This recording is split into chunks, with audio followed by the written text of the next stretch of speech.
Hello, it's Randi Rhodes. Here's a clip from our show, and go to randyrhodes.com for the whole thing and a podcast. Buy a stinking podcast. Mary had a little man. The fault. We believe that all men are created equal. To the magnificent mosaic that is America. From radio beacon to radio beacon. I have a dream today. Change has come to America. Knock, knock. Who's there? It's a figment of your imagination. Randi Rhodes Show.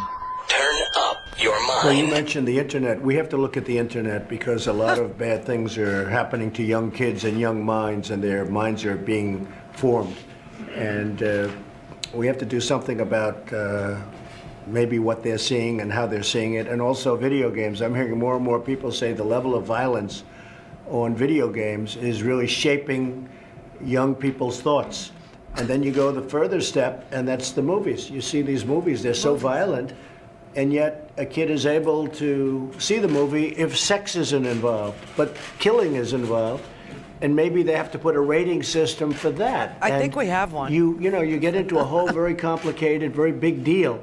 But the fact is that you are having movies come out that are so violent with the killing and everything else that maybe that's another thing we're going to have to discuss. And a lot of people are saying it. You have these movies today where you can go and have a child see the movie, and yet it's so violent and so disgusting. So we may have to talk about that also. Conservatism is a racket. Yes, it is. It's a racket. Can you believe this? The president is, well, he actually had a meeting about the video games yesterday that people who attended it said was unproductive and bizarre.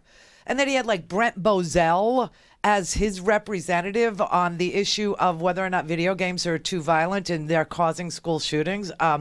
It's very interesting because Brent Bozell actually advocates for the war on Christmas. That's his, arena. That's his area of specialty. I can't believe that this is what he does. And he actually played some excerpts from some of the violent video games that are, all around the world. And yet the United States is the only place where we see this, school shooting crap. But he played this. He showed everybody. Bowman!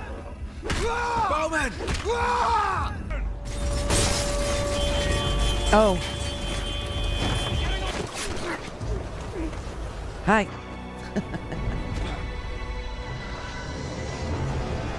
So apparently he showed war violent video games because America's very good at war. So this is, pretty much our export. It's what we export. But, he anything. This is anything to not deal with the killing machine.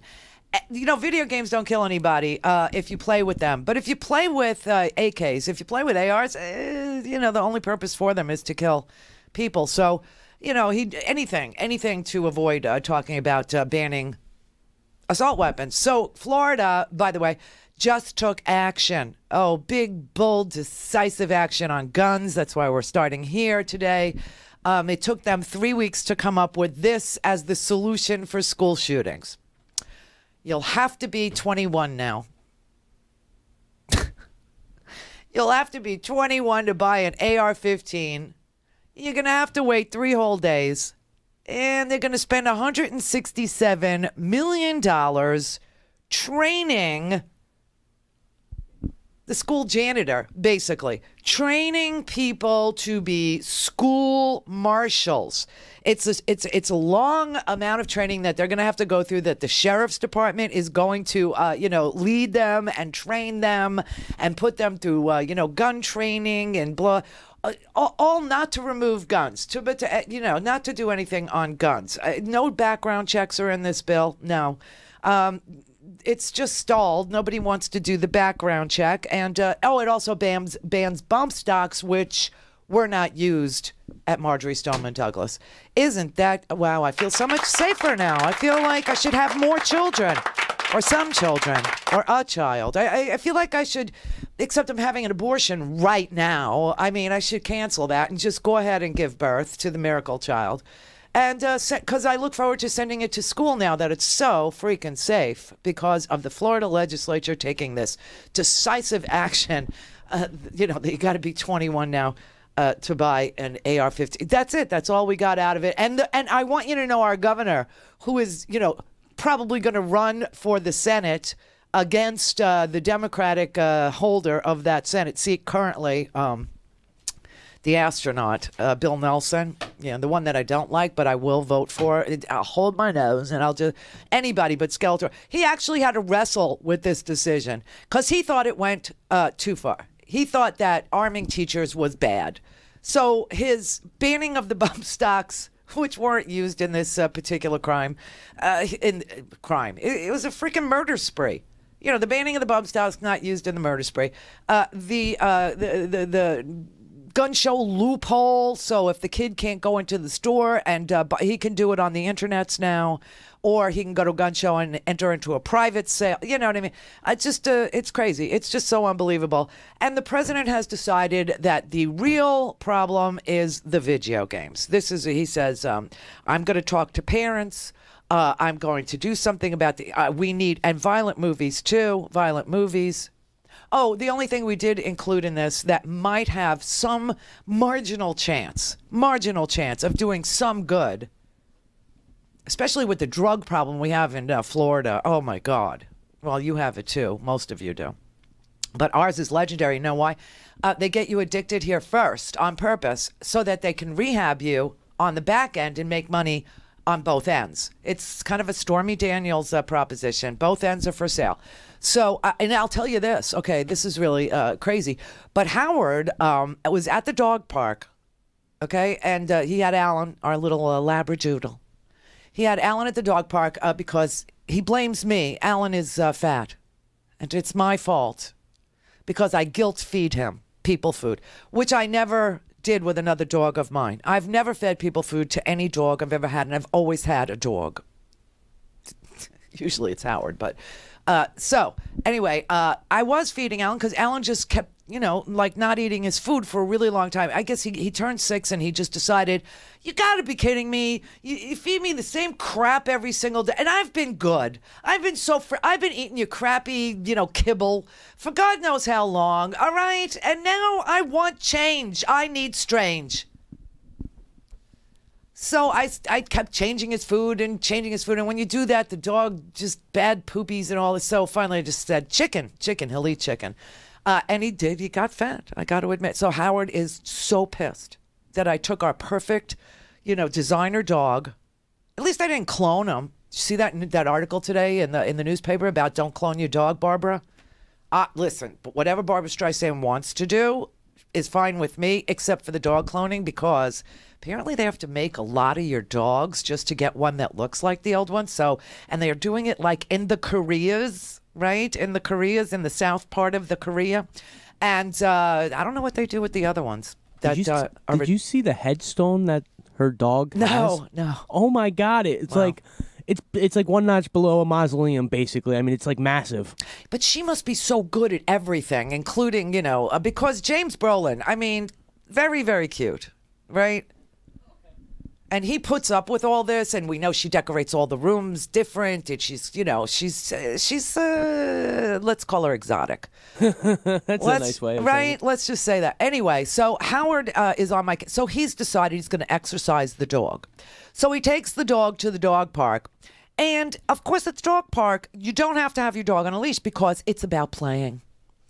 3 big giant dogs come and rush Howard. They rush him and knock him off his feet, and he lands flat on his back on the concrete. And Howard has had back surgery, many back surgeries and all this, and I've done everything I know to keep him off of the pain pills.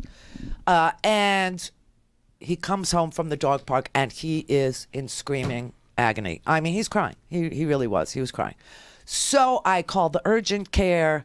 And I make an appointment because you can now make appointments for the urgent care, isn't that so? And they're really hospitals around here. They're just, they have ER rooms. I mean, one after the other, and X-ray and CAT scans and MRIs, and they're prepared for heart attacks and everything. I mean, it's just like a hospital, emergency room without the hospital attached. It's really bizarre. So I've never been there. So we go in there. I make an appointment. We run over there. 6:45. They'll see us. So we wait. We go. We go in, and he's laying on the gurney-ish bed, right? And, we're waiting, and the doctor finally comes in. And she says, on a scale of 1 to 10, how much pain are you in? Now, remember, nothing has happened. Okay, his blood pressure has been taken. They did they hooked him up to an oxygen. Everything's normal. Whatever. On a scale of 1 to 10, how much pain are you in? And so he says a 9, because he's a man. He's a man child. Okay, if it were me, unless it was an opened heart wound and I'm bleeding out, I had this bad experience with a colonoscopy where they nicked me and I was bleeding out, right? And in the emergency room, they asked me how much. Oh, yeah. They asked me how much. It was done by a student. I gave my body to science because it is a wonderland.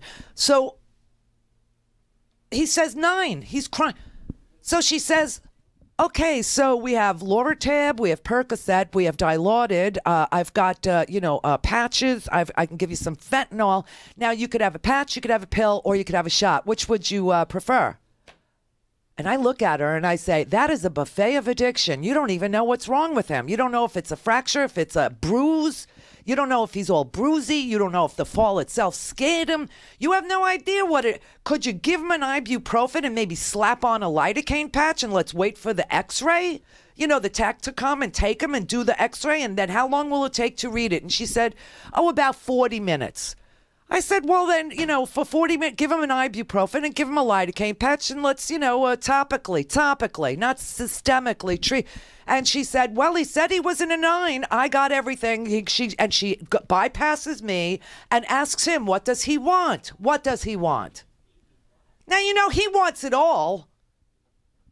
He wants a combi. I'll try that and give me a little fentanyl and cut it with a little bit of Percocet. And how about a Loratab on the side, Doc? I say no. No. Write him an ibuprofen. She said he doesn't want an ibuprofen. I swear to God, this is going on. Turns out the x-ray finally comes. We're there for an hour and a half. The x-ray comes back. It's a bruise. It's a bruise. He's all bruisey. And yes, the fall freaked him out because he's had back surgery, and it was scary. It was. And he was more frightened than he was hurt. There wasn't a hairline. There wasn't a bulgy. There was no disky thing. It was no break. It was no... But see, here in Florida, get you addicted on this end, and then on that end, we run rehab centers. All Florida is like, whenever you watch Intervention, Jesse is going to Palm Partners in Delray Beach, Florida. That's all that there is here. And then halfway house in there. So what's good is we finally got in this gun bill state law enforcement, not your sheriff. I mean, I don't know how this is going to work, but state law enforcement gets new powers to temporarily remove weapons from people deemed to be a risk. So I would like a police officer stationed outside every urgent care in Florida, where apparently they're very happy to get you addicted right now. Right now. And then when we were checking out, she goes, you sure you don't want me to write something? You sure you don't want me to write? I said, yes, please write him some 800 ibuprofen and a lidocaine patch. Well, check this out. Insurance doesn't cover the lidocaine patch. So he can. Now, you could buy non-prescription strength lidocaine, but you can't buy prescription strength lidocaine. And that's what I wanted him to have. So you know what I had to do? I had to call New York. Because that's where he had his surgery. And they gave him the lidocaine patch, which is how I know about the lidocaine patch. They also patched him up with a nice fentanyl patch, which caused us to break up because after 7 days, he didn't know who he was. That was years ago. He actually, rehabbed his own damn self to come back to my loving arms. Seriously, had a happy ending. Like Stormy Daniels probably gave Trump. I don't know. But this is the only bright spot in this gun bill, is that there is a judicial process to remove guns and ammunition from people who are deemed to be a threat to themselves or others. We never had that before. I just want you to know. That's why no one was able to do anything. And the NRA is lying to you about, hey, it was a felony in Florida, the things he did. But no, there was no way to arrest him. Nothing he did was arrestable. Our sheriff, like him, don't like him, Mr. Israel, he's telling the truth. And you know what? Under this bill, he still wouldn't be able to do jack crap. Ay, ay, ay.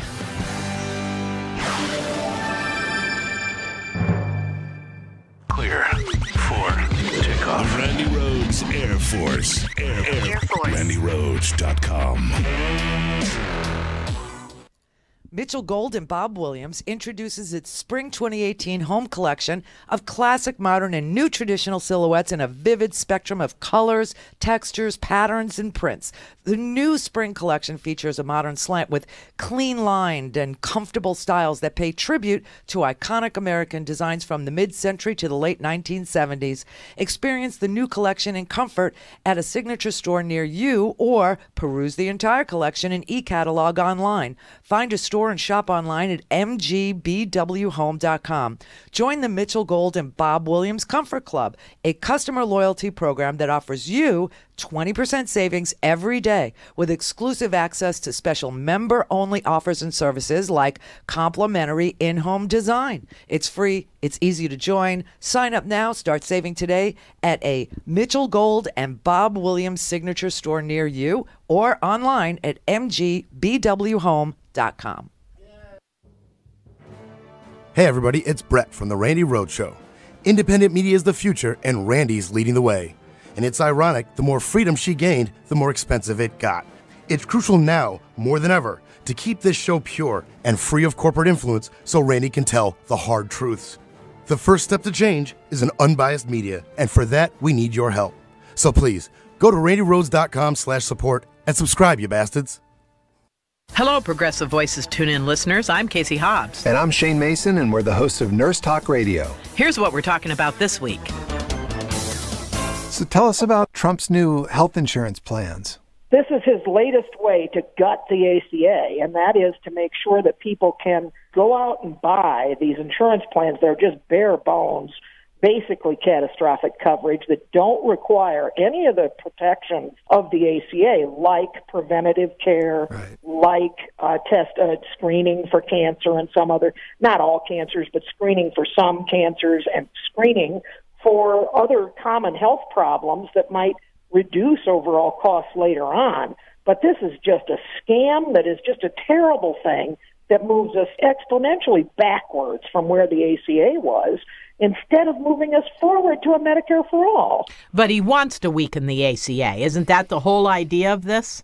Absolutely. He just told a conservative convention this week that he's gutting. All things Randi at RandiRhodes.com. Go for launch. Speaking truth to power, the Randi Rhodes Show.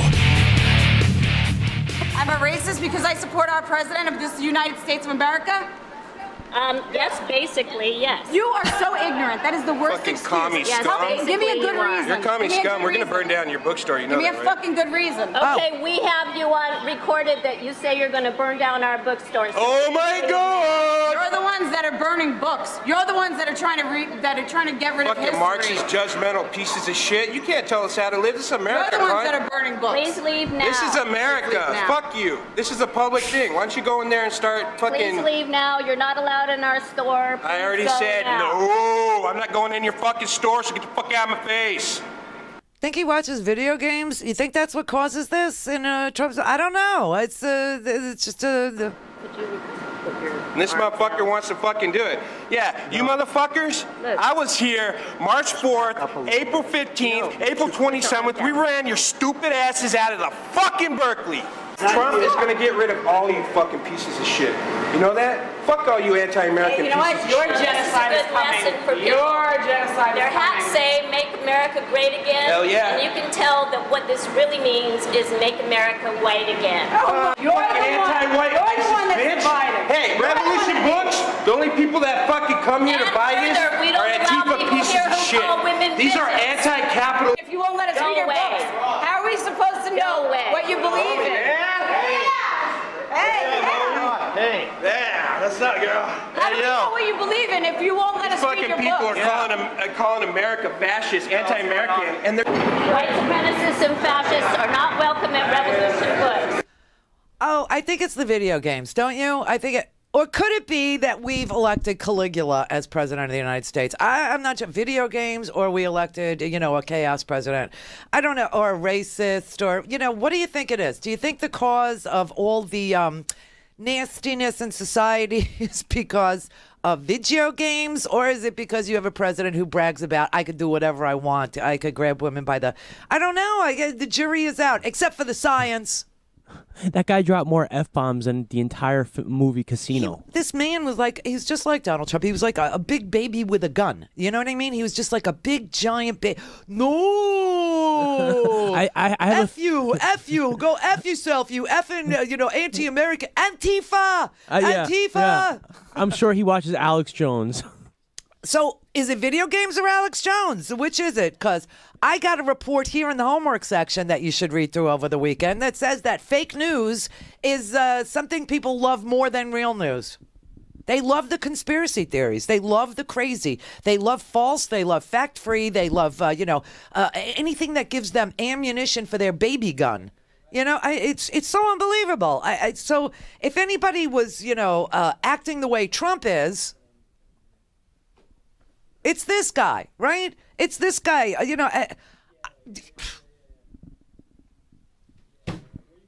Trump acts this way, and I don't worry about Trump anymore. I worry about us. I worry about us, okay? It's unbelievable because no matter what Trump does, it's never going to impact him. It just impacts all of us that we've elected Caligula, that we've elected a guy who literally gags a porn star and doesn't want to pay extra for that purpose. I mean, come on, cheap on top of it. I can't go that far. I really can't. It's just unbelievable. And he's talking about this week, we didn't even get to it. He loves President Xi of China because President Xi has figured out how to be president for life. And the only thing that scared me about that talk, or shocked me, I should say, is that he also said he was thinking about eating more salads. So I thought maybe he is taking this presidency for life thing seriously, Would he give up McDonald's to hold on to his power? I say no, but it's possible. It's possible. And so, America, our job here is clear. We must outlive Trump. Yes. Leafy greens, everybody. Leafy greens. I'm telling you right here, right now. Leafy greens. Do it. Holy crap. It's just unbelievable. This man has spawned the absolute worst in America. I mean, the racists were always there, but the lights were sort of out, and now the lights were on. Let's put it that way. We were standing on the wall and we were, telling people, you can't use the N-word. And they were like, you're still politically correct. No, we're decent. They say politically correct whenever somebody is decent, whenever somebody shows empathy, whenever somebody shows care, whenever somebody is, a real American that says, out of many one, which is our motto, e pluribus unum, that is the motto. And, whenever anybody says, not in my house, not in my house, not in my place of work, I don't tolerate it. Oh, you're so politically, no, I'm decent. I'm decent. And when decency can be played away with the words politically correct, that means that the lights are now off.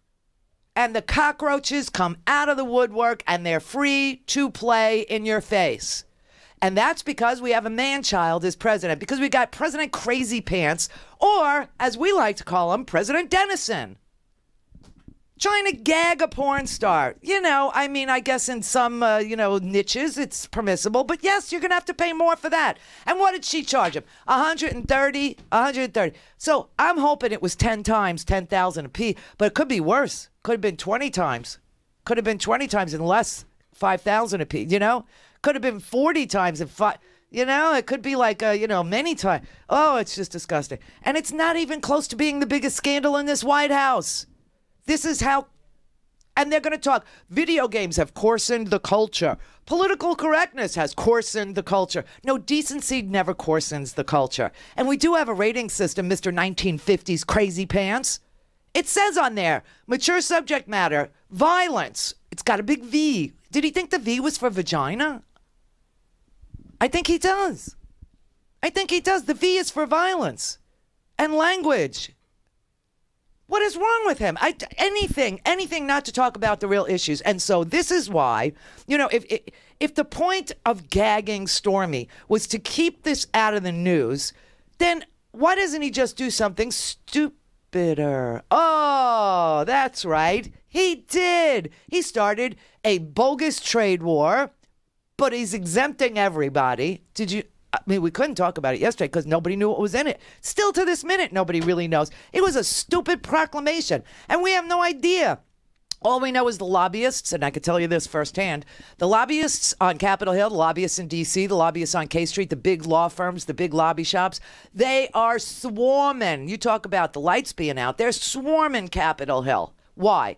Because their phones rang off the hook yesterday from nation states going, I want to be a client. Can you go up to Capitol Hill and get us an exemption to the trade war? Can you get Australia an exemption? Can you get China? Well, China's not included. Can you get this one an exemption? That one an exemption? That's what happened here. Everybody's making money off of, an empty threat. Okay. And then, as if it weren't enough, he started a trade war in the middle of the day. At the end of the day, at the close of the news, he had to say, I'm going to talk to Kim Jong-un. I'm going to talk to him. Yeah, good luck with that. That's been going on for 25 years. Let me tell you what North Korea is doing. North Korea and South Korea are going to unify, okay? This is what the unification church, this is what the Moonies, this is what all that craziness is. This is what the Korean Peninsula has always wanted. And the only way they're ever going to unify is if America no longer allies with South Korea. And that's what Kim Jong-un is after, okay? He's looking to build a block between him and President Moon in South Korea to get America out of this freaking place. And obviously, if that can't happen, and I don't think it can, then North and South Korea will protect their peninsula while they negotiate with the only I can fix it moron, with Caligula. That's it. They don't need to do any more missile tests. Know why? They did 90 of them last year. All tested. They're nuclear. They apparently have a hydrogen bomb and 3 ICBMs. Mission complete. It's done. So now they negotiate from a position of strength, and our bench in the State Department is depleted. We don't have any North Korea experts anymore. We had one guy. He's resigning. So we don't have a deep bench here. So what? Kim and Trump are going to get into a room with Dennis Rodman? I mean, really, what is going to happen here? And they're all going to whip it out and Rodman wins. But, what is this about? So meanwhile, while the negotiations are going on, we continue doing what we do, and North Korea sits on their nuclear weapons. That's it. That's all. So this is what he did to deflect from the Michael Cohen scandal. Poor Michael Cohen. He's already out $130,000, and we know this because he decided $130,000 was his price too. Because after he didn't get reimbursed for his $130,000, that's when he started telling everybody about the $130,000 that he paid out of his own pocket, thereby nullifying and breaching the non-disclosure agreement, which his signature is on. God, these are the stupidest people. It's like every time I talk about, what's playing in my head? Used to be like with Bush. I used to have alternative music blasting in my head, like Pain by Stereo Mud. I used to or Three Doors Down and stuff like that. But whenever I think of Trump, all I hear is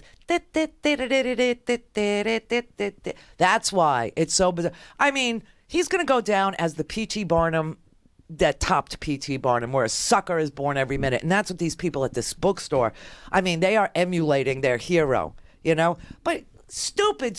He can't negotiate his way out of the porn star's lawyer, who I'm starting to dig this what's his name, Avenatti? Oof, that lawyer is hot. Oh, woo. I'll enter into a non-disclosure with you. Yeah. Oh, no. Oh! Seriously.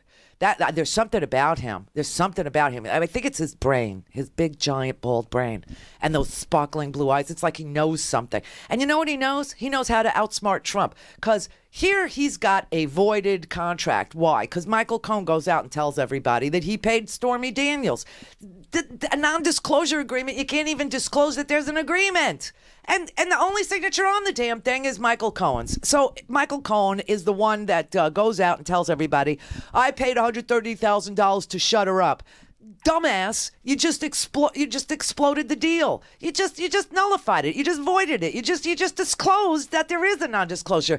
Doofus. At first it's laughable how badly this thing is being handled. And then you remember this guy is running the country. And he's going to be the one that enters into a negotiation with Kim Jong-un. Oh, Jesus. Oh, Jesus, dear God. Oh. And, we've been negotiating with North Korea for 25 years, okay? And North Korea lies. That's what they do. They're very good at it. every time we've negotiated with them, they've agreed to the same thing. We'll give up our nuclear ambitions. They even destroyed one of their, uranium enrichment plants. They destroyed it on TV. And that's because they didn't need it anymore. They had another one. Do you know what I mean? I mean, this has been going on forever.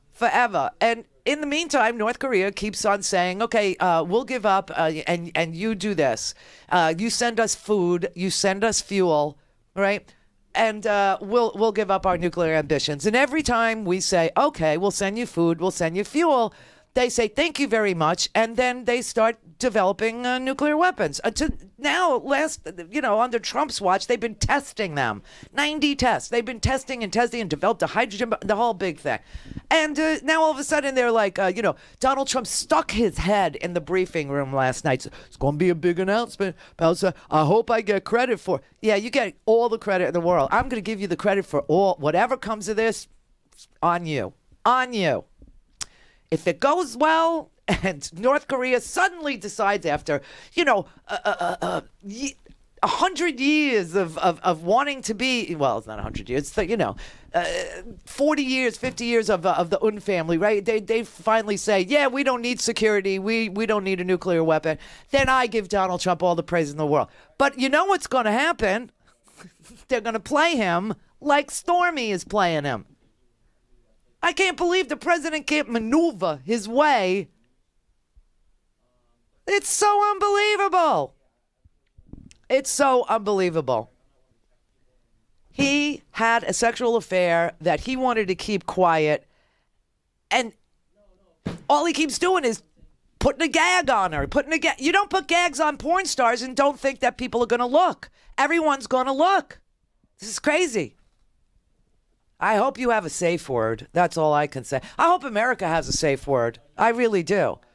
So that, we can give it to Kim Jong-un or to Russia, who also threatened to nuke us this week, right? They said that they had this new ICBM. I doubt it, but they said they had this new ICBM. We should take them seriously now because this ICBM is powered by nuclear engines and it flies erratically and it can avoid our defense systems and our shields and our Star Wars or whatever the hell we pretend we have. So now we have to take Vlad seriously because he can nuke the United States. I mean, everybody wants to nuke us. Meanwhile, Donald Trump is in awe of the people that want to nuke us. He loves them. He digs them. It's like the power. I don't know. I mean, if you want people to stop talking about a story, don't dangle tariffs and then exempt everybody from them. And don't gag a porn star because you just bought yourself the lead on every comedy show and every talk show in the nation. It's just too many jokes available. It's like the Da Vinci Code sequel, I mean, who issued gag orders to porn stars? The Freemasons? I don't understand him. He can't even protect himself from Stormy. He's going to protect us from a nuclear attack. It's just so unbelievable. And Sarah, oh man, she's like Van Jones said, and he's interviewing Oprah, so pay attention this weekend, everybody, to Van Jones. But, he said that Sarah Sanders is having to tap dance on marbles. Yeah, but the porn star conducted herself with more dignity.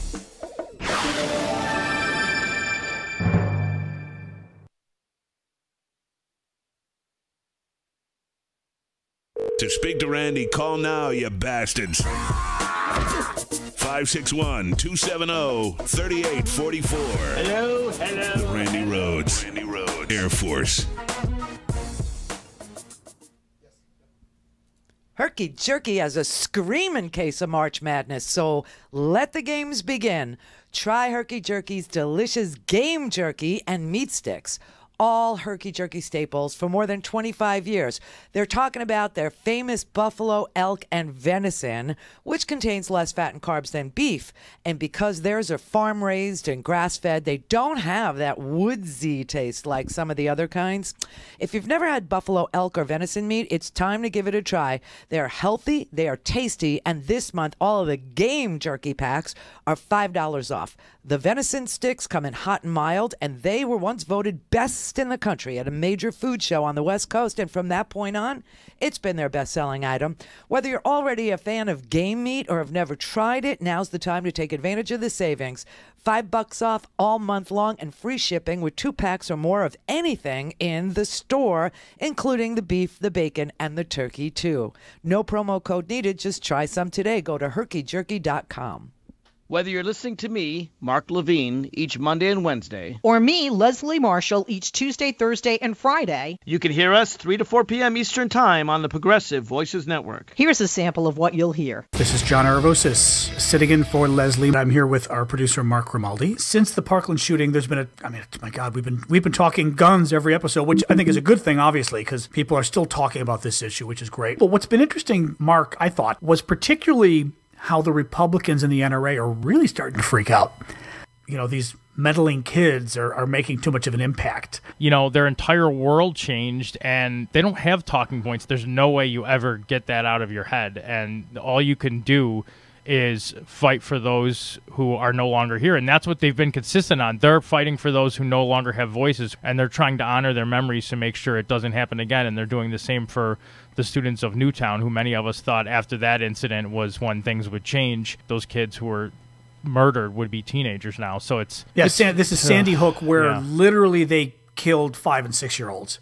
I just don't even know how. There's still, when I think about that, I can't even square it up. You know, I have a 3-year-old who's not that far off from that age, and I don't even know how I could. I hate to say it, but I don't even know how I could go forward myself. You know, and for the people who not only were able to do that, but then you have to somehow bear the brunt of fighting that fight against such a powerful organization. I mean, think about the emotional toll that you're fighting every day after being traumatized like that. The bravery and courage of these kids. They deserve nothing but the support of every American. Right. Yet, you know, they're fighting against other Americans who are attacking them simply for trying to honor the memories of their friends who were murdered. Well, and that's, I think, one of the hardest things of working on the gun issues is the personal toll, I think, can be even more than other issues because of the threats you get. You know, I've spent decades working on gay rights, which then became LGBT rights. And that was hard enough. I mean, that took its own toll. But what I didn't have, which people who work on gun issues have, is, you know, these constant threats and death threats. These kids are now getting death threats. Their parents are getting death threats. One of the parents of a girl that was murdered there in Parkland has come forward now and asked President Trump to publicly, denounce the death threats they're all receiving. Wow, I didn't even see that. And these kids are getting death threats because they're speaking out against the guns that killed their friends. And people with guns who are trying to claim that they're responsible citizens are making death threats against the kids, saying that these guys aren't responsible, which only proves that they're not responsible. Yeah, exactly. You know, I mean, somebody making death threats shouldn't have a gun. It kind of proves the point. Again, that's Mark Levine every Monday and Wednesday. And Leslie Marshall each Tuesday, Thursday, and Friday. 3 to 4 p.m. Eastern Time on the Progressive Voices Network. Call in, connect. To speak to Randi, call 561-270-3844. 561-270-3844. And we're not going to have this meeting take place until we see concrete actions based on them following through with concrete actions. And again, this meeting won't take place without concrete actions. The president will not have the meeting without seeing concrete steps and concrete actions, concrete and verified actions, concrete and verifiable action on that front. We have concrete and verifiable steps. The president has accepted that invitation on the basis that we have concrete and verifiable steps. You're a genius. Oh, man. Like I said, Stormy Daniels conducts herself with more dignity and intellectual heft than Sarah, who reads this concrete. That was today. That was today's press briefing. She was asked about Stormy Daniels in the press briefing, and she said, well, I got in trouble last time, basically, so I've said all I'm going to say about it. They have made some major promises. Oh, sorry.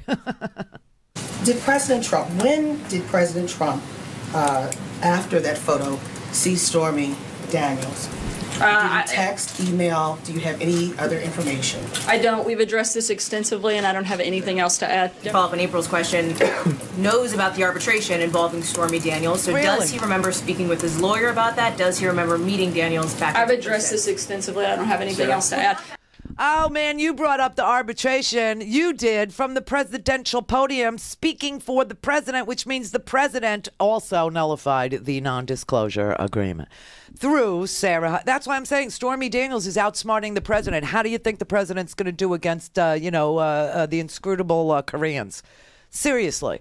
Unbelievable. And then these stupid tariffs. I got to tell you, everybody's exempted. Mexico is exempted. Canada is exempted. And he's invoking, it's about national security. That's why I'm invoking Section 232 of the trade rule. And then he tweets like a moron, just like he did with the Muslim ban, just like he said with the Muslim ban. He kept on saying, Donald J. Trump is calling for a complete and utter shutdown of Muslims, right? And the court said, this is obviously religious discrimination because he keeps on identifying the religion that he wants to ban, not countries, not places. And he's doing the same thing when he tweets about NAFTA. Okay? The president isn't invoking national security. The president is invoking a trade deal he doesn't like. And so he's violated the section that allows him to do tariffs because he keeps telling everybody it has nothing to do with national security. It has to do with NAFTA. I don't like it. And I'm trying to coerce Canada and Mexico to do things differently the way I want it done. Well, you can't invoke 232 because you're using it to coerce Canada and Mexico into lowering tariffs. Or, by the way, the whole world is moving on without us. This is the last thing I'll say on this trade deal because it's bogus. It's absolutely stupid. It's an empty promise. It's just like this Kim Jong-un meeting. It's a completely empty promise. There's no there. There's no. There's nothing. We don't even know what we would ask.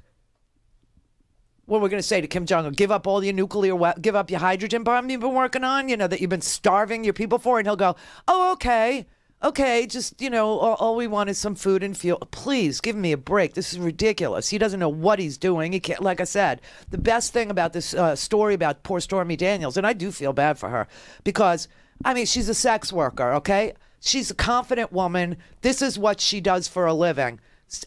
Could we not be so damn judgy?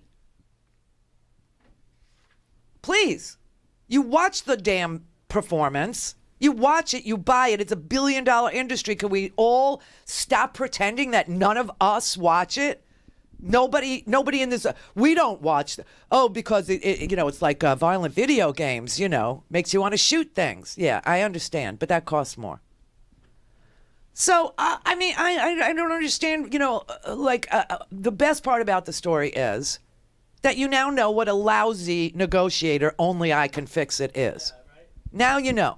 And this is what they brought up this morning on Morning Joe, which usually I don't, play for you. But this was smart. This was, exactly what I was thinking. So here you go. We've been seeing this guy on the national stage now long enough to know that so often it's just all talk. Mm-hmm. It's all bluster. He talks about the art of the deal. Yeah, the deal never comes through. Never. Yes. I'll bluster about the wall. There's not going to ever be a deal. Well, Joe, do you think he'll actually meet him? That's my question. Is do you think this meeting will actually ever take place? Because he will do what is easy. Yeah. He won't read a one sheet on North Korea. He won't figure out how the United States has been fooled. The past 4 presidents have been fooled since 1994, or the past 3 presidents.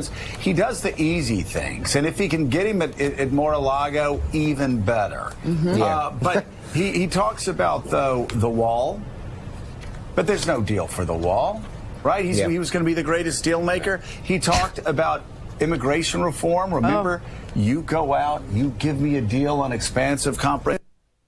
Everybody's smiling around the table, but it's all bluster. There's no deal because he doesn't know how to make a deal. And then you have the same thing with guns. He went out a couple of weeks ago and promised he was going to do all of these Paraded things. the families at the White House, put them on live television. Yeah, mocked Republicans saying that they were scared of the NRA. It ends up he's scared of the NRA. He's petrified of the NRA. So again, all talk, all bluster, no deal, because he is horrible at making deals. It's so true. Think about everything he was supposed to make a deal on. Obamacare. He was going to give you a health care plan that costs less and gives you more, and it's going to be great, and it's the single best plan out there. There is no plan. He lied about that. Guns. He sat there and he told Dianne Feinstein, Dianne, Could you put your bill in with Joe's bill, meaning Joe Manchin's bill? That was an assault weapons ban. Oh, you people, you're afraid. You're afraid of the NRA. Turns out he's afraid of the NRA. Why? The NRA is infiltrated with Russians who gave him $30 million over here. Oh, Mexico's going to... Who's going to pay for the wall? Mexico. No, there's no deal for the wall. Then he's going to do the easy thing this year, right? It's already March, almost April. He's going to do the infrastructure. He's going to do... And then he puts tariffs on freaking steel. Yeah, that you need to build infrastructure. It's so stupid. Then he said he's going to do, an immigration. It's going to be a bill of love. It's going to be a bill of love, I tell you. The DACA, the fake deadline that he set, that by destroying DACA is come and gone. Today is March 9th. It's over. The courts had to... I told you, the only part of our government that's doing their job is the judicial branch. And they stepped in and they said, you know what? You're so into... Here's what we're going to do, because your government isn't doing jack crap, and so you're up in the limbo. You're like a little baby angel flying around with little baby wings, in limbo. I guess that's what limbo is, right? Purgatory? I don't know. I'm Jewish. But, well, you believe in purgatory, right? Yeah. I have no idea what that is. I just imagine little babies with wings flying around going, where do I go? Where do I go? But, so... I mean, he didn't do anything on DACA. He said the same thing with the tariffs. The tariffs were going to be tariffs of love. He's always a creepy old man. He's always. And with Stormy, he's a creepy old man. And now all of a sudden we got the NDA. We got it because the lawyer, who's just so cute, Michael Avenatti attached the non-disclosure agreement to the lawsuit. It's only 28 pages, the whole thing. I read it. It's unbelievable. And guess whose name is in there? As somebody that Stormy Daniels told, as somebody that she shared her sexual encounters with Donald Trump with. Gloria Allred's client, who hasn't... I mean, her mother actually gave her a porn name. When she was born, the girl that's mentioned in this, when she was born, she was given the name Angel Ryan. Isn't that like the perfect porn name, don't you think? I mean, it's better than Peggy Peterson or Denny Dennison or Dirk Diggler or even Deep Throat. Well, can't really beat that one, right? But her birth name was Angel Ryan, and then she changed her name. What is her... I can't even remember her name. It's like what is her name? What is her name, the other porn star? Oh, never mind. I'll just go to the phone. Robin Mesa, Arizona. Hi, Randy. Hi. Hey, you kind of wonder, like, if this is Trump surrounds himself with such incompetence in this whole Stormy Daniels thing. You wonder how many other agreements he forgot to sign, where everyone's like looking at him. You just wonder if this is like the tip of the iceberg. Yes, of course it is, because there are other people named in the non-disclosure that were talking to each other, and she had to warrant who, she had to make a list of anybody that she might have told about her dalliances or her affair with Donald Trump ahead of signing the non-disclosure. She had to say who else has this information. And there's 4 people. So, and one of them is Gloria Allred's client. So, yes, there are other people. And obviously, this is why Melania is in it for the money and sleeps in a separate bedroom, because this man's been cheating on her since day one and signing people to non-disclosure agreements. Yeah, I know that's funny. But the reason why I called was kind of a little bit different topic. And it's about the whole DEA coming down on doctors for the opioid drug problem. Yes. They basically said we can't fix the illegal problem. And since they got involved 2 years ago, the deaths have shot up 40%. Yes. Mainly because they're just scaring everyone in the streets. The DEA is working now for the insurance industry because the insurance industry loves this. They're just saying, hey, let's all those extra drugs we don't have to pay for now. And I swear to God, they're just making the problem worse, because now instead of being under a doctor's supervision, under a controlled pill that was, approved by the FDA, and of course the FDA is controlled by the pharmaceuticals, where were they when this whole problem broke out? I didn't hear anything from the FDA, or maybe it's just a media problem. But it just seems like the DEA is not doing their job. they're coming down on the wrong people. There was a great report. I don't remember which homework page or what day it was, but we did a whole show about these 2 DEA agents who blew the whistle and said that the agency was making their job impossible. That they were finding suppliers that were I forget the name of the company, but there's one big company that distributes all of Purdue Pharma's oxys, and that one little town that had 300 people in it had 5 million pills in a little pharmacy, and that the DEA, thought that was suspicious. And when they went to try and prosecute it, they were told to stand down, basically. Well, I think the problem with the pill mills has been mostly snuffed out. I think there was a problem. It's not the pill mill. It's the pill mill was the symptom. They saw all these pills going to the mill, but it was the distributor, and they were trying to get authority to bring them to justice. And the DEA got their marching orders from on high, saying no, the pharmaceutical companies they will stop giving us money, like the NRA, and they'll run ads against us, and so don't prosecute them. There were these 2 police officers. I'll look it up and I'll tell you what it is. I want to say his name was well, all I can think of is Michael Avenatti right now. Sorry, he's so cute. But we did a whole day on that. Bill in Pueblo. Hi. Thanks for everything, Randy. I was just I've been listening for a few days now, and it just bothers the heck out of me. How come I don't hear anybody talking about, in particular, the Abramoves and the steel? They own a bunch of steel operations all over, Portland Steel, and it used to be CF&I here in Colorado. It's all shut down, rusty buildings, except for Evraz. The Abramov brothers steel. What Abramov brothers? The oligarchs, Roman and Alexander Abramov. Agararlar? Is that what it is? I don't know. I don't know what you're talking about. I'm talking about the Russian oligarch brothers, the Abramovs. They're the steel magnates, and they've come and bought up the remnants here, and they own Portland Steel in Oregon. But now when Trump opens up Canada for imports, the Abramovs also they make a whole bunch of steel in Canada, and plus they can import anything through Canada and then sell it into here. So basically, by opening up Canada, the world is opened up. I just wondered if you had any comment on it. It sounds like I have no idea what you're talking about. All right, I'm sorry. Okay. Jim in Massachusetts. Hey, Randy, love you. I was just thinking about the blaming video games and movies for violence and all that kind of stuff. Ridiculous. It kind of reminds me of the PMRC thing back in, 84 or 85, where, heavy metal music was making kids kill themselves and rape and kill and all that kind of stuff, and, Judas Priest and Ozzy were taken to court and all that. Yeah, the devil. It was all the devil. It was all the... the backward masking and the secret messages, Poor Rob Halford. All he wanted to do was be gay and wear leather. That's it. That's all he wanted to do. Yeah, exactly. I know they talked about Suicide Solution. You clearly don't understand what that song is about. It's about drinking and how it can kill you.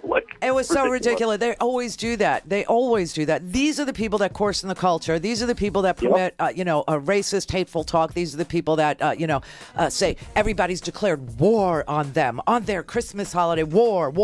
Yep. Yeah. Yep. They're the ones that coarsen the culture, because if you appear to be a decent person and you don't tolerate the N-word, okay? Then, you're not decent, you're politically correct, and let's just call it like we see.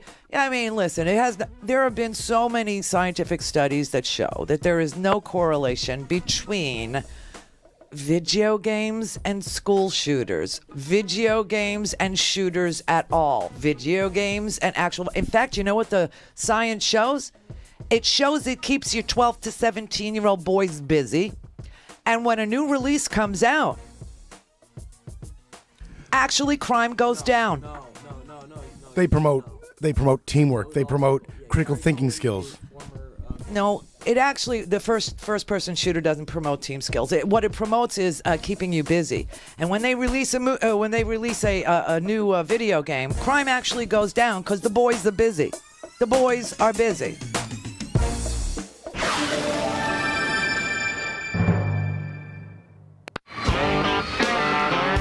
commercial-free, on-demand, whenever, wherever listening experience. Visit RandiRhodes.com for your personal premium podcast today. Now, the top of the hour on the Progressive Voices channel on TuneIn presents the Green News Report. We don't have to accept hideous sacrifices that harm the poorest among us. We need governments, our opinion, to put a price on carbon. Stark contrast on climate between U.S. and Europe at Energy Industry Conference. Bad news for elephants, good news for U.S. electric grid powered by clean solar and wind.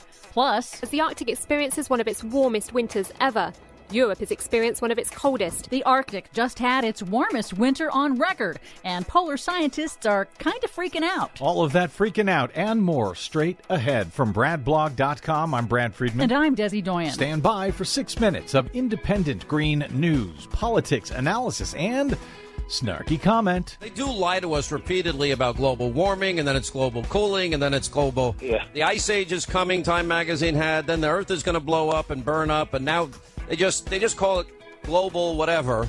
No, they don't, Sean Hannity. Stop lying, and please get some new shtick. This is your Green News Report.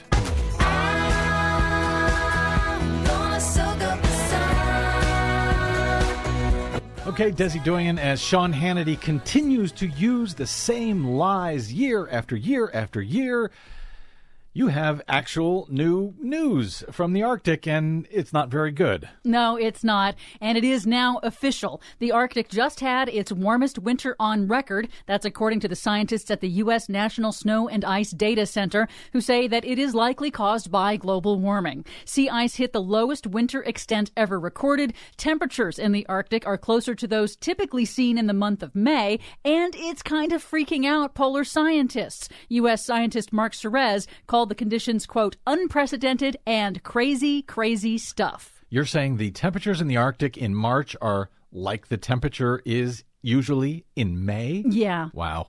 What happens in the Arctic, of course, doesn't stay in the Arctic. The loss of sea ice in the Arctic has been linked to changes in the jet stream, causing extreme weather events. While the Arctic is experiencing its warmest winter ever, Europe is experiencing one of its coldest winters ever. And the northeastern U.S. is seeing back-to-back intense winter storms. Don't tell Sean Hannity. Meanwhile, stark contrasts on the global energy transition were on display between the U.S. and Europe at the Big Sarah Energy Industry Conference in Houston this week. In a rambling speech, Energy Secretary Rick Perry touted the surge in U.S. fossil fuel exports and called for making fossil fuels cleaner. I call it the new energy realism we would welcome and help lead, for that matter, a global alliance of countries willing to help make fossil fuels cleaner rather than abandoning them.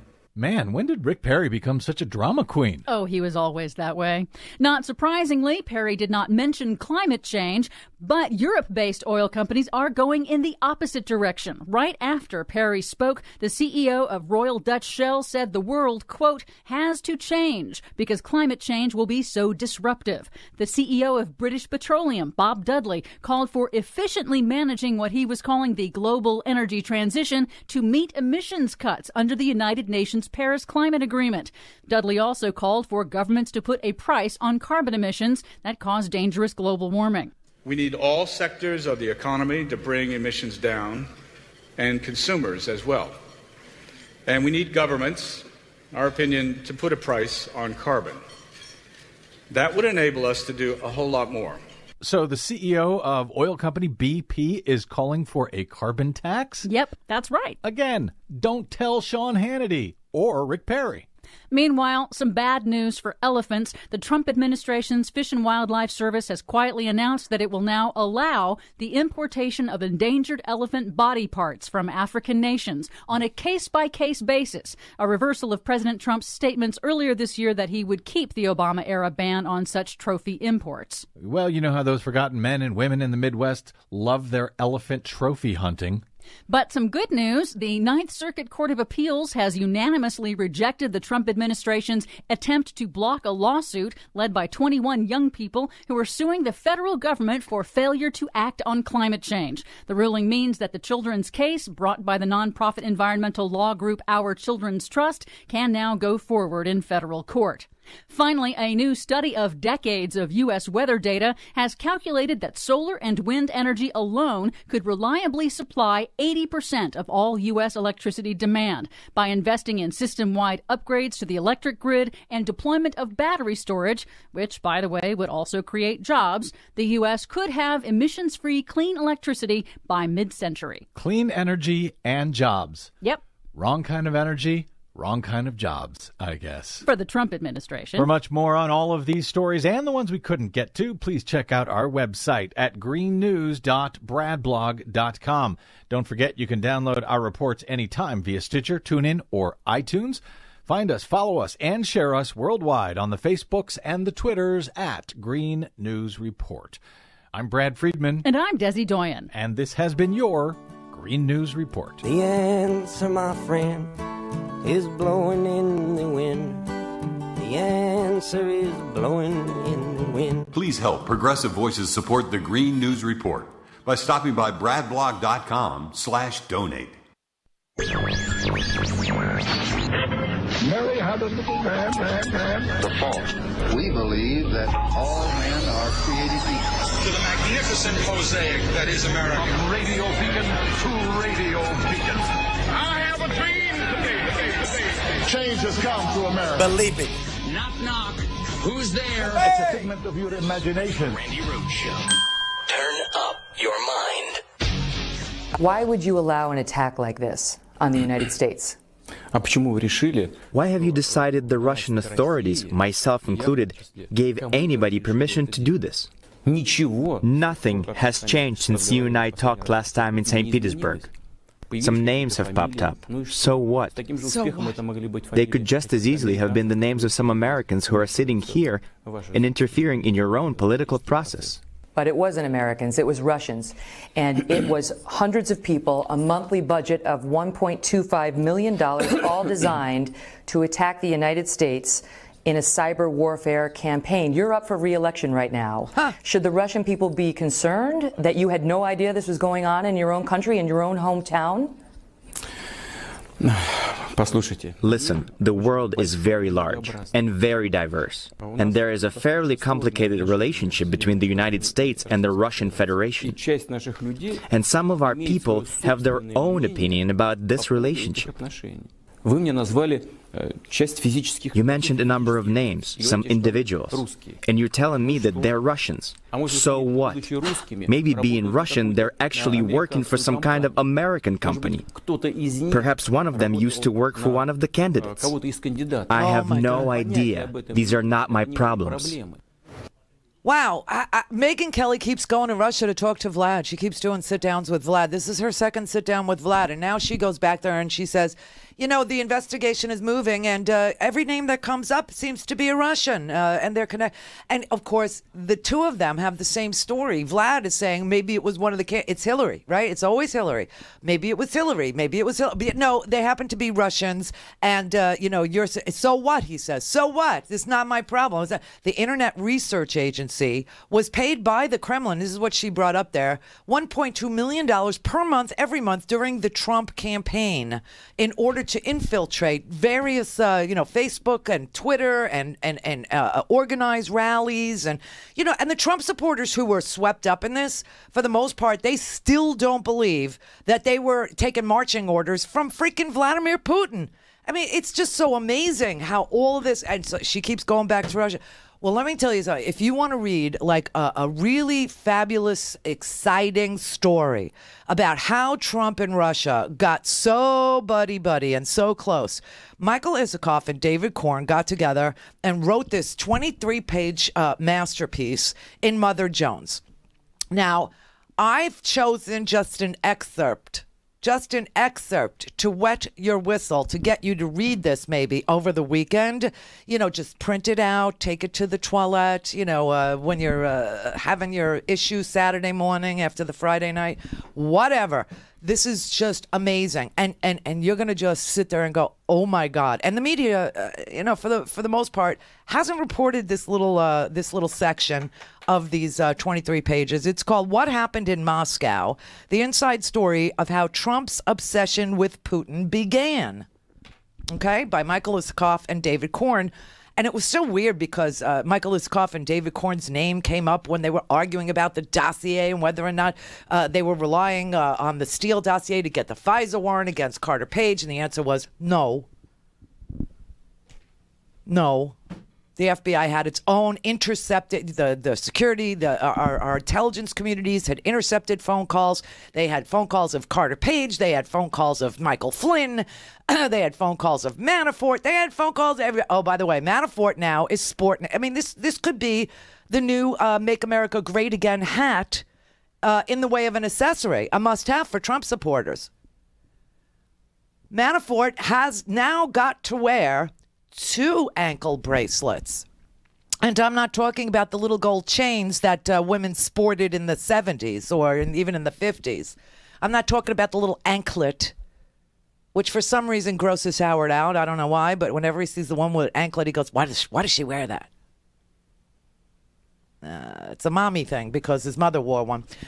But anyway, he's now got 2 court-ordered tracking devices in the form of ankle bracelets on his ankles because he's got a case pending in D.C. where he's accused of, committing fraud against the United States of America. And now he's got these additional charges that were brought in Virginia. So the Virginia court ordered him to remain in his house because they know he's going to flee. And I think he will. I really do. That's my bet. Right? So the Virginia court wasn't able to see the monitoring from the D.C. court's ankle bracelet, and so they had to slap another one on him. I'm saying, if you think a Make America Great Again hat is a good look for you, you must go further and get the next big accessory for Trump supported, the ankle bracelet for committing fraud against your own country. The irony is just going to be so sweet. I would love to see people do that. However, this portion of the What Happened in Moscow, the inside story of how Trump's obsession with Putin began, this section here is a must read, okay? They're talking about before the Miss Universe pageant, at the time that Trump had the Miss USA pageant, which no one talks about. He had the Miss USA pageant in Las Vegas, okay? And the Russians came to the Miss USA. Emin Agrarlov. Oh, and by the caller was talking about the Abramovich family, not the Abramoff. Jack Abramoff was a lobbyist that worked for Greenberg Traurig, who went to jail like in 2004 or 5, I wanted there, 2007. He's also a member of Chabad. Remember that? Yeah. No, that was Abramoff. You're talking about the Abramoviches who 10 years ago bought steel mills in the United States. That's a whole other thing. But anyway, so Emin Agrarlov, not to be confused with the Abramoviches or the Abramoffs, was trying to become a really big U.S. pop star, okay? And so the Agrarlovs all came to the Miss USA pageant, right? And here's where we'll begin. They're from Azerbaijan. You should know that. Okay. Emin cultivated the image of a rakish pop star chronicling a hedonistic lifestyle on Instagram by posting shots from beaches, nightclubs, and various hotspots. He brandished hats and T-shirts, and it actually says with Randi sayings. Randi in London means horny. But thanks, Michael Isikoff, for the shout-out. David. With Randi sayings such as, if you had a bad day, let's get naked. But his music career was stalled, so for help he turned to Rob Goldstone. During a January 2015 meeting, Emin Agrarlov said, Trump told him, quote, maybe next time you'll be performing at the White House. Let's go back to 2013. In early 2013, Now, Trump says he didn't decide he was running for president until, 2015? Except we've discovered that Make America Great was trademarked in 2012. And there's other information of Trump actually using a PAC that he created in 2012 to pay off women. And it was a PAC for Trump's presidency, so he already knew. So in 2013, he tells Goldstone was looking to get Emin more media exposure in the United States. And a friend offered a suggestion. Perhaps Emin Agararlov could perform at a Miss Universe pageant because the event had a reputation for showcasing emerging talent. The 2008 contest had featured an up-and-comer named Lady Gaga. Trump would later brag, with his usual hyperbole, that this appearance was Lady Gaga's big break. See, and I thought it was at the Human Rights Campaign dinner where I sat in the front row and saw her live. Yeah, I thought that was her big break, also in 2008. Trump would later brag, but okay, about the same time, Goldstone and Emin needed an attractive woman for a music video for Emin's latest song, and they wanted the most beautiful woman they could find. It seemed obvious to them that they should reach out to Miss Universe. So this led to meetings with Paula Shugart, the president of the Miss Universe organization, who reportedly directed them to Trump. She agreed to make the reigning Miss Universe, Olivia Culpo, available for the music video. Within the Miss Universe outfit, Culpo, who had previously been Miss USA and was widely considered a Trump favorite. And over the course of several conversations with Shugart, Goldstone and Emin discussed where the next Universe contest would be held. At one point, Emin proposed to Shugart that Miss Universe consider mounting its 2013 pageant in Azerbaijan. That didn't fly with Shugart. At a subsequent meeting, Emin revised the pitch. Why don't we have it in Moscow? Shugart was interested but hesitant. The pageant had looked at Moscow previously, but it had not identified a suitable venue there. And she was fearful of running into too much red tape. What if you had a partner who owns the biggest venue in Moscow? Emin replied. Between myself and my father, we can cut through the red tape. The venue Emin was referring to was Crocus City Hall, a grand 7,000-seat theater complex built by his father. Moreover, the influential Aris Agararlov could help smooth the way and bypass the notorious bureaucratic morass that was a regular feature of doing business in Russia. A native Azerbaijani, Aris Agararlov was known as Putin's builder. He had accumulated a $1 billion-plus real estate fortune in part by catering, like Trump, to the super wealthy. One of his projects was a Moscow housing community for oligarchs that boasted an artificial beach and waterfall. Agararlov had been tapped by Putin to build the massive infrastructure, conference halls and roadways and housing for the 2012 Asian Pacific Economic Cooperation Summit in Vladivostok. He had completed the project in record time. The venture and others, the construction of a soccer stadium for the World Cup in Russia and the building of a superhighway around Moscow, had earned Agararlov's Putin's gratitude. In 2013, Putin would pin a medal on Agararlov's lapel, Order of Honor of the Russian Federation. When Shugart first mentioned to Trump the idea of partnering with a Russian billionaire tight with Putin to bring the Miss Universe contest to Moscow, the celebrity developer was intrigued. At last, here was an inside track to break into the Russian market, and Agararlov agreed to kick in a good chunk of the $20 million the pageant budget would call for. Trump was all about it. A Putin-connected oligarch would be underwriting his Miss Universe endeavor. But the deal had to include something for Emin. Trump's Miss Universe company guaranteed that Emin could perform 2 musical numbers during the show. He would be showcased before a global television audience. He and Goldstone believed this could help him achieve his dream, cracking the American pop market. Kim Jong-un has a better chance of cracking the American pop market with K-pop, okay? Much better. Gangnam Style. Just saying. But even before that, there would be a payoff for Emin. In May, Culpo showed up in Los Angeles for the one-day shoot, with the Miss Universe. Emin was filmed strolling through a deserted nighttime town looking for his love to the tune of the song Amor. Anybody? Amor? And a sultry woman played by Culpo walked in and out of the beam of the flashlight he carried. A few weeks later, the video was done. Emin held a release party at a Moscow nightclub owned by his family. It was a lavish affair. Russian celebrities dropped by. Shugart and Culpo flew to join the celebration. In June 2013, Trump arrived in Las Vegas to preside over the Miss USA contest, which was owned by the Miss Universe company. Goldstone, Aris Agarilov, and Emin were in town for the event. Emin posted a photo of himself outside Trump's hotel off the Vegas Strip wearing a Trump T-shirt and boasting a hat, exclaiming, "You're fired," the tagline from Trump's hit television show, The Apprentice. Trump had yet to meet the Agarilovs, but when they finally got together in the lobby of his hotel, he pointed at Aris Agarilov and exclaimed, "Look who came to me. This is the richest man in Russia." Agarilov is not the richest man in Russia. Vladimir Putin is the richest man in Russia. On the evening of June 15th, oh, this is just so vile. Don't break me. This is so vile.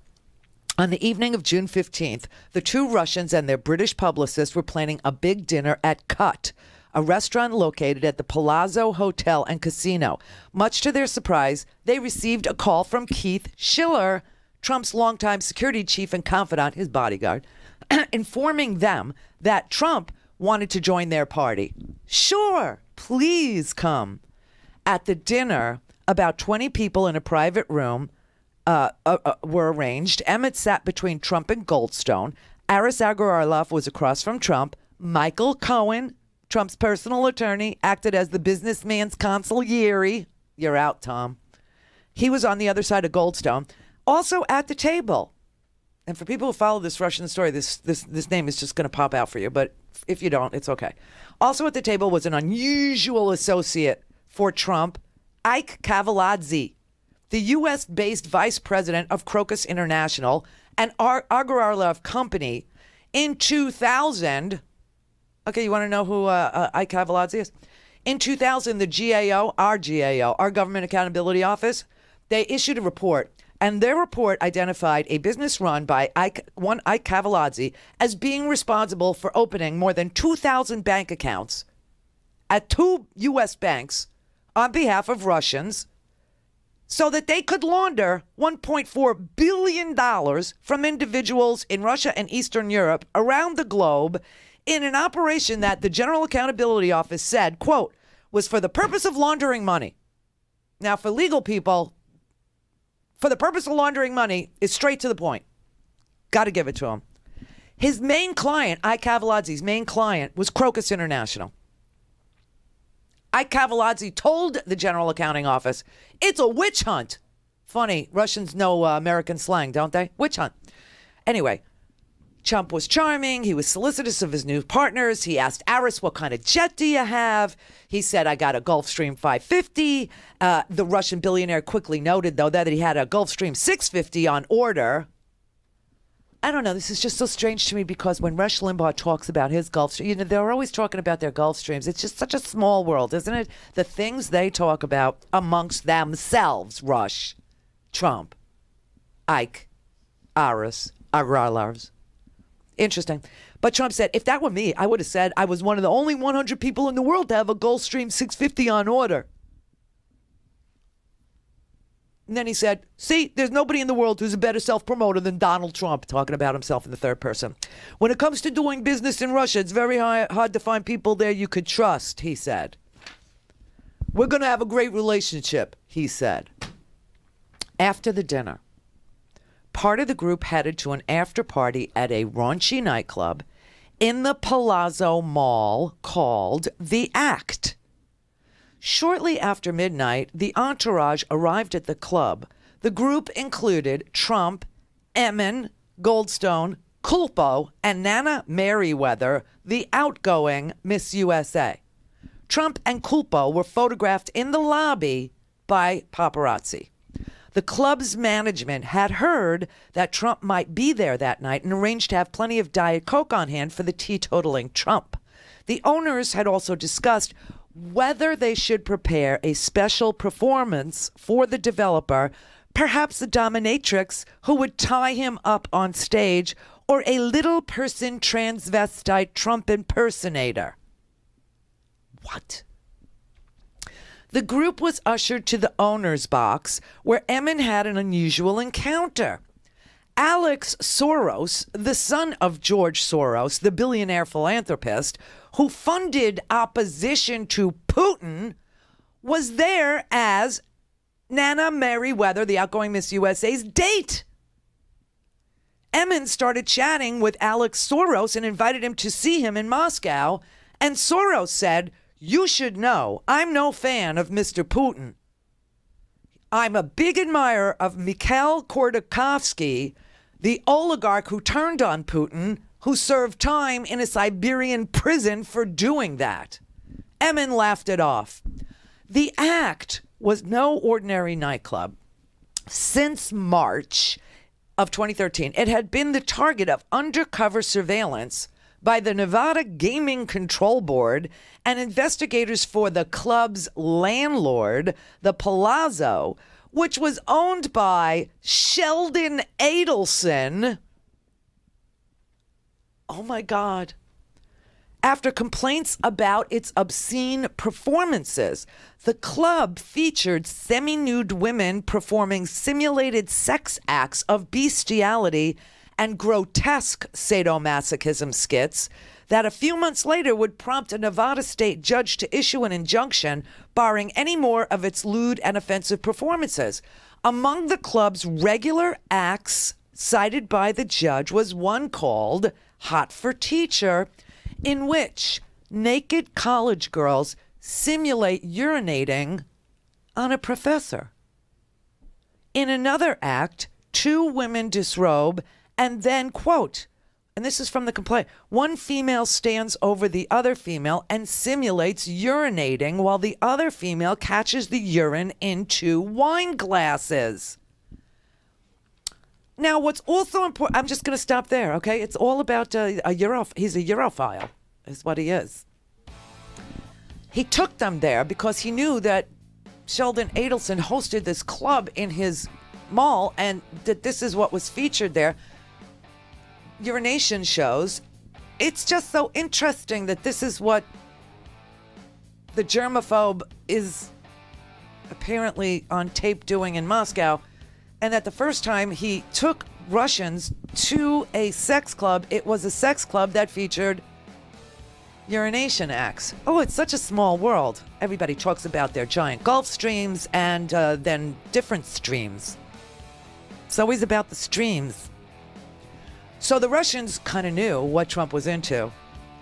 So that when Trump went to the Ritz-Carlton for Miss Universe, which he announced in 2013 on that Miss USA stage with the Agararlovs, they knew what he was into. The Randi Rhodes Air Force. The Randi Rhodes Show is live on RandiRhodes.com and the free Progressive Voices app for Android and iOS. Visit the App Store or ProgressiveVoices.com now. Mitchell Gold and Bob Williams introduces its Spring 2018 home collection of classic, modern, and new traditional silhouettes in a vivid spectrum of colors, textures, patterns, and prints. The new spring collection features a modern slant with clean-lined and comfortable styles that pay tribute to iconic American designs from the mid-century to the late 1970s. Experience the new collection in comfort at a signature store near you or peruse the entire collection in e-catalog online. Find a store and shop online at mgbwhome.com. Join the Mitchell Gold and Bob Williams Comfort Club, a customer loyalty program that offers you 20% savings every day with exclusive access to special member-only offers and services like complimentary in-home design. It's free. It's easy to join. Sign up now. Start saving today at a Mitchell Gold and Bob Williams signature store near you or online at mgbwhome.com. You're listening to the Progressive Voices Network, and here's a clip from Tara Buster with comedian Tara Devlin from RDTDaily.com. Republicans need us fighting with each other, especially along racial lines. That's why you'll never find a Republican legislator who will challenge their constituents to evolve, to confront their prejudices and say, why am I such a racist? What they will encourage them to do is nurse their prejudices like baby sucking binkies. For example, like this, U.S. Citizenship and Immigration Services edited its mission statement Thursday in a move that seemed to reflect the current administration's approach to immigration. The agency's mission statement formally read, USCIS secures America's promise as a nation of immigrants by providing blah, blah, blah, blah, blah, right? Now the mission statement reads, U.S. Citizenship and Immigration Services administers the nation's lawful immigration service, securing the homeland and honoring our values. What values? Greed is the only value. But you see what they did? Unless you're a Native American, if you're a European American, you're an immigrant. And being a nation of immigrants used to be a point of pride. But now, we're no longer a nation of immigrants. I guess we're a nation of ignorance. This is Tara Devlin from RDTDaily.com. That was a clip from my show, Tara Buster, recorded live every Saturday evening on the RDT Daily Facebook page and streamed simultaneously on YouTube and Facebook Live. Replayed Sunday, 6 p.m. Eastern on Progressive Voices, or anytime on demand on the Progressive Voices app. Support RDT Daily and the Progressive Voices Network. Remember, we stick together, we win. The Randi Rhodes Show is live on RandiRhodes.com and the free Progressive Voices app for Android and iOS. Visit the App Store or ProgressiveVoices.com now. But wait, there's more. Breaking news in the Russia investigation. We are learning that a powerful businessman with ties to both Trump's inner circle and the Middle East is now cooperating with a special counsel, Bob Mueller. The Middle East specialist is named George Nader. You see him there. During the presidential transition, he was actually in the room when Trump's team met with officials from the United Arab Emirates at Trump Tower. A meeting Team Obama did not even know about, even though it involved the head of state, Mohammed bin Zayed, the acting head of state for the UAE. Out front now, Shimon Prokupecz and Kara Scannell. Thanks very much to both of you. Shimon, what more can you tell us about Mueller's interest in the meeting and the meetings that there were between Trump associates and this man that we're learning about, George Nader? Yeah. All right. So now we know that George Nader, a man named George Nader, who is a Lebanese American, was traveling into the United States and at Dulles Airport upon arrival was served with a subpoena by Robert Mueller and taken into a room, questioned by the FBI, and now is cooperating with Bob Mueller's investigation into Donald Trump. All right. So we now know that Trump is first, introduced to, the Agararlovs and the Goldstones. And this is who Junior is, getting emails from, right, saying that Vladimir Putin wants to support Donald Trump in his run for the presidency. And he's got dirt on Hillary Clinton.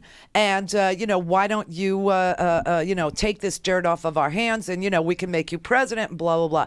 Now we meet this other guy this week, this guy, George Nader, who is now another cooperating witness in Robert Mueller's investigation. And I've been researching George Nader. I wanted to find out about George Nader. And The Intercept has an article about George Nader, which I think goes really, really well with the article about how Trump took the Agararlovs. This was the day after. This was his birthday celebration too. The Miss USA pageant was happening. Trump was having a birthday, and to celebrate, he took the Russians to this to the sex club called the Act. Okay, where college girls simulate urinating on a professor for one act. And then the other act is two women disrobe. One female stands over the other female and simulates urinating while the other female catches the urine lovingly in wine glasses. Isn't that beautiful? Talent, my God. America's Got Talent. They need to show me this. Then I'll watch that stupid show. Other than that, every time Howard turns it on, I'm like, I am not watching this stupid show. He loves that show. I guess he hopes for this act one day. Anyway, this place is where he decides to take the Russians, and the Russians now know what his sexual peccadillo is. And then he ends up at the Ritz-Carlton with a story floating around, of all things, that Trump had hookers come to the room that he was staying in and pee on the bed, and that Russia films the whole thing. All right, so now let's look at George Nader's history. George Nader is a frequent visitor to the Trump White House, has been all through 2017. He is he was involved in a New York Times story last weekend that said that Mueller was looking into, whether or not Mr. Nader, who has ties to the Persian Gulf elites, had funneled foreign money into Trump's campaign. Okay, that is what they're interested in whether, and also this meeting in the Seychelles between Eric Prince, oh Jesus Christ, and the Trump acting as a unofficial envoy to the Trump campaign, and this man George Nader, and the Crown Prince of the United Arab Emirates, and Russia, a Russian oligarch who's the head of a sovereign wealth fund, whether or not they were A, funneling money to Trump, and B,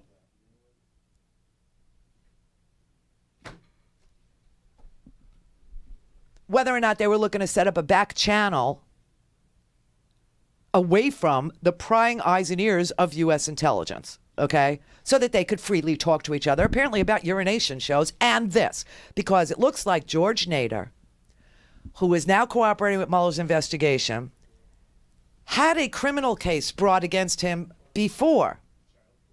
In 1985, oh, everything that's old is new again. In 1985, a criminal case was brought against George Nader on child pornography charges. It was eventually dismissed, but let's explain. Nobody knows why, for real. Okay, here it is. Quote, the court found that Mr. Nader's constitutional rights had been flagrantly violated, and the case was thrown out in its entirety before trial, a representative for Nader told The Intercept. Mr. Nader vigorously denies the allegations now as he did then. All right. According to the prosecutors, as relayed to the writer of this article, Ryan Grimm, who, people like me are familiar with. He's a reporter. The district court judge's ruling was on a motion to suppress evidence in the case. Nader got a package that included both a film of young boys engaged in sexual acts and pictures depicting nude boys. The authorities conducted a lawful search based on a lawful warrant, and similar materials were found in a room that George Nader rented in a Washington home, according to the court documents. The evidence discovered in the home was ruled inadmissible when the warrant was challenged, but the material delivered in the original package with the porn movies and those photos depicting nude boys was not ruled inadmissible at the time. Then in July of 1986, just ahead of his jury trial, the charges were suddenly dismissed. We only know that because there's a docket sheet from the U.S. District Court in Washington, but the court filings are incomplete. They're not available online, and the reason for the dismissal are not clear. But this is somebody who's visited our White House, is friends with Donald Trump, brokered a secret meeting in the Seychelles Islands with Eric Prince, and, they're going to open up a back channel to Russia so that they can all talk without the prying eyes and ears of our U.S. intelligence agencies knowing what they're talking about or what they're doing. And here's another little detail about him. Just weeks after the charges were dismissed in 1986, Nader turned up in Iran at the home of the Ayatollah Khomeini, and he was hanging out with members of the Afghan Mujahideen.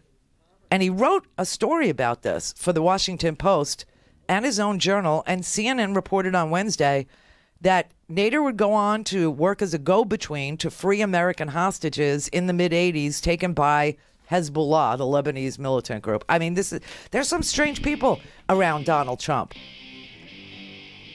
Strange people. But of course, it's Hillary that's got a sex island. It's Hillary that's running a child porn. I mean, listen, everything that they have thought of, they didn't think of. They watched friends of Donald Trump do. It's just, it's just so, and now the thing with the porn stars and the payoffs, and they're saying, it's so funny to watch the TV because they go, Trump supporters did not vote for Donald Trump because they thought he was a choir boy, you know. Oh, so then Trump supporters voted for Donald Trump because they wanted the king of the cover-up? Or they wanted somebody who, could be blackmailed by various urinating, peeing women and porn stars? Really? That's why you voted for him? I don't think so.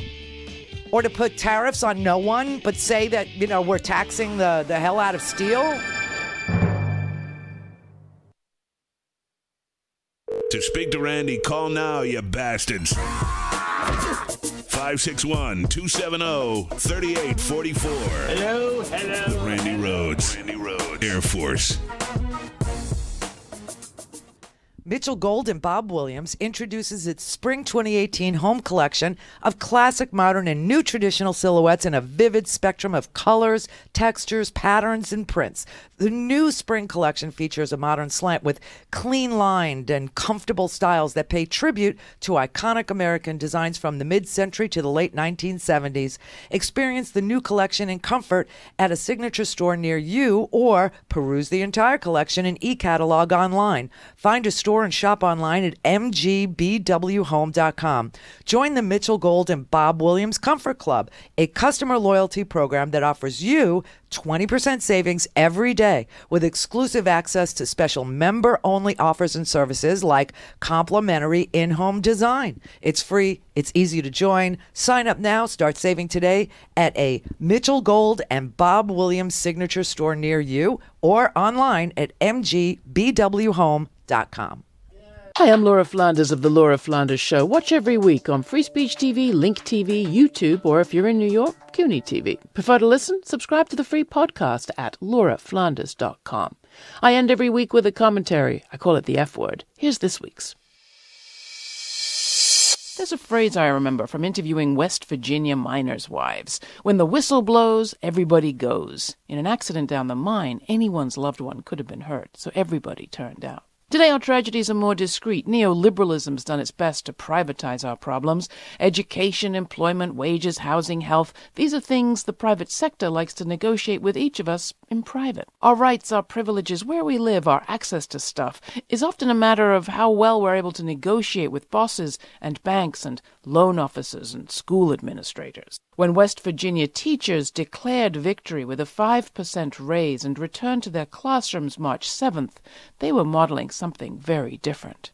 Their organizing in their 13-day strike not only forced the state legislature to raise their meager pay, but also to back off a slate of neoliberal proposals, including for charter schools and an anti-seniority bill that would prevent payroll deduction of union dues. Revitalizing an old tradition of worker solidarity in their state, they extracted a pledge from their Republican Governor Jim Justice not to steal from Medicaid to pay the public employees' raise. They stood not just for teachers, and not just teachers stood for them. For all those days out, the strikers won't be losing pay because sympathetic school administrators closed the schools and agreed that the lost days could be made up, like snow days. Now the Oklahoma Education Association is warning that it will close schools statewide beginning April 2nd if there's no action on their rock-bottom wages. In Arizona, a Red for Ed Facebook group started this past Sunday that had over 13,000 members by the following Wednesday. The last uprising for public employees I saw like this was in Madison, Wisconsin in 2011. It didn't win, but it did mobilize a lot of people and give them a taste of defiance and solidarity. West Virginia teachers have blown a whistle. Who's going to go? We're about to find out. You can find out more about the West Virginia teachers' strike at our Facebook page. Thanks for listening. Be sure to subscribe to the podcast if you haven't already to receive additional mini-casts and commentary at lauraflanders.com. I remember as a kid, the stereotypical things associated with girls were cooking, cleaning, fashion, interior design, anything to do with children, hair, makeup. But as an adult, I realize that the top earners in all of these professions are men. How did this happen? Well, it's one of the conversations we're going to have on my new show called She Persisted.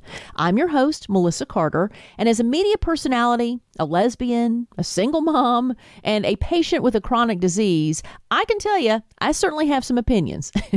And I know that you do too. So let's be part of each other's lives and talk these things out on She Persisted. It's at 8 a.m. on the East on the Progressive Voices Network and on demand on the Progressive Voices app. I would really love for you to be part of the show because I believe that together we can go from She Persisted to She Thrived. I hope you'll join me. This is the Randi Rhodes Show. To speak with Randi, dial 561-270-3844. That's 561-270-3844. This is so ridiculous. I'm not going to give them every email I had with Steve Bannon and Roger Stone. I communicate with them every day. Should I spend 50 hours going over all my emails with Roger and with Steve Bannon? It is the biggest joke to ever think Donald Trump colluded with the Russians. Are you worried about getting arrested? I think it would be funny if they arrested me. Yeah, he's testifying right now. They all talk these big, blustery, I'm going to put tariffs, I'm going to smack tariffs, except everybody's exempted. Everybody's exempted from the tariffs except for Australia, apparently. He may exempt them too, and the lobbyists are all running up to, Capitol Hill going, hey, can we get an exemption for our client state? We represent Germany. We represent Russia. We represent China. Can we all have it? Yeah, of course. We'll work on that. $1,000 an hour. Thank you.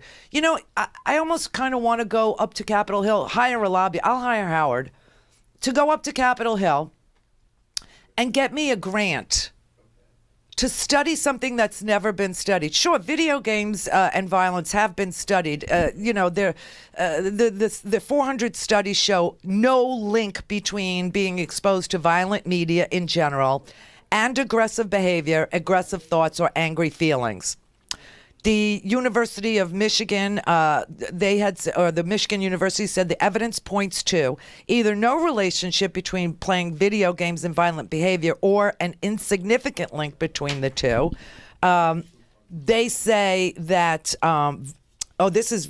basically by keeping young males busy with things they like, and this would include everything from playing sports and collecting stamps to first-person shooter video games. You keep them off the streets and out of trouble. And newer studies with better methods have typically failed to find much evidence of a connection between video games, brutal games, and even minor aggressive acts, let alone violence. Persuasive evidence comes from an economic study published in February of 2016, which looked at violent criminal offenses in the weeks after the release of popular video games, tracking both sales and crime rates. The authors discovered that general societal violence decreased in the weeks after the release of a new edition of a popular title because the boys are busy. So we've done some studies. Now, of course, the U.S. government and the CDC, they're banned from studying anything to do with gun violence. Banned. Really, they can't study anything to do with gun violence. So we've had to go and, fund, universities and other people to, look at the correlation between what Trump says is the problem with the school shootings and, the video games. He thinks it's the video games and the movies and all, and that we need some sort of a rating system, which we freaking have. But I think he thinks the V for violence is for vagina. I'm not sure. Because he's very misinformed, disinformed, and uninformed and ill-informed. So here's the thing I'm uninformed, ill-informed, and disinformed on. I really don't understand what the PP thing is about. I really don't understand it. And so maybe I should hire a lobbyist of my own. And since I live with one, maybe I could get him to go up to Capitol Hill and get me a grant to study urophilia. And find out, can you imagine talking to the Republican congressman about, we want to study, golden showers. Yeah, we'll get urologists involved. We'll get universities involved. We'll get, the girls that used to do this act that Trump loved so much that he felt the need to take the Russians to see. The Hot for Teacher girl, we'll find her. We'll find the 2 other college girls who used to pee into the wine glass. And we'll study it. $1.4 million is what I'll need. Okay. Go get me that from Congress. Randy, wasn't there an episode of Sex in the City where there's something where one of the characters... Yes, and he was a politician. Aha! Yes, he was running for mayor of New York City. That's right. And Carrie couldn't deal. She couldn't cope. She had to break up. It must be a political thing. It's either a political thing or it's a real estate developer thing. But I need to study it. I bet it has something to do with mommy issues. Well, see, we don't know. Remember this morning, Scott and I were talking about, what I found in this Michael Isikoff, David Korn article in Mother Jones, that it was just like, wow.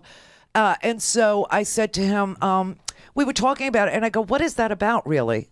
What is that really about? The wanting to see peeing or the wanting to be peeing. And so I said, I'm sure there's a psychological, study that's been done. Lo and behold, there isn't. The people that claim to have studied it said they don't know. No real study's been done. They don't understand it. They think maybe it has to do with humiliating or being humiliated. They don't know. And then I said, it's rife for study. There's our. So I don't want my audience to have to pay for it. I think our government should pay for it since our president seems to be so into it. I think we ought to understand who's sitting down with Kim Jong-un and what really is going to shoot. Well, didn't Rand Paul a couple of weeks ago show that our government spent over $100,000 on quails on cocaine, their sexual habits? Yes, whether or not on, their coke-fueled sex episodes with quail when they snort the coke. So we can't find out about golden showers, for God's sakes? We need to, because the leader of the free world apparently is very interested in it, and we need to know why.